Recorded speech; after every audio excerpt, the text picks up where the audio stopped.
तर अजून एक महत्त्वाची बातमी हाती आली आहे ती म्हणजे यूएनएसएत पुलवामा हल्ल्याचा प्रस्ताव जो आहे तो मंजूर झाला अशी माहिती सूत्रांकडून समजली। भारताचा प्रस्ताव हा एकमताने मंजूर झालेला आहे। मित्र देशांमार्फत भारताचा हा प्रस्ताव मंजूर करण्यात आलाय। चीनसह सर्व स्थायी अस्थायी सदस्यांचा पाठिंबा मिळालेला आहे आणि प्रस्तावात जैश ए मोहम्मदचा स्पष्ट उल्लेख केलाय। दहशतवाद्यांवर कारवाईची गरज आहे असा प्रस्ताव मांडण्यात आला होता।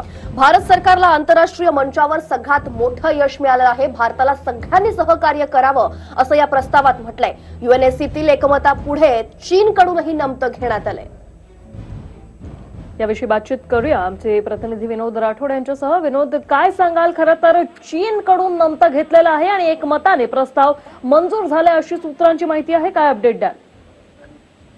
भारतीय लष्करावर ज्याप्रमाणे दहशतवादी हल्ला झाला आणि त्या हल्ल्याचा निषेध झाला आणि खास करून 40 देशांनी या हल्ल्याचा निषेध केला, त्यानंतर मात्र यूएन यांनी हा हल्ल्याचा प्रस्ताव केला आणि या हल्ल्याचा निषेध केला।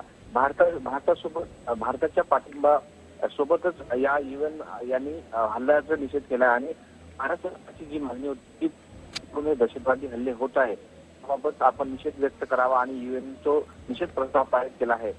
तर मात्र एक संघटन येऊन थेट पाकिस्तानवर आता प्रतिबंध घालण्याच्या दृष्टीने विचार करत असल्याची माहिती सूत्रांकडून मिळते। तर ज्याप्रमाणे दहशतवादी हल्ले होत आहे त्याचा बिमोड काढण्यासाठी यूएन संघटनांनी काहीतरी उपाययोजना करायला पाहिजेत आणि त्यासाठी अनेक देशांनी एकत्र यायला, त्याबरोबर 40 देशांना एकत्र। निश्चितच धन्यवाद विनोद, तुम्ही दिलेल्या या सविस्तर अपडेटसाठी।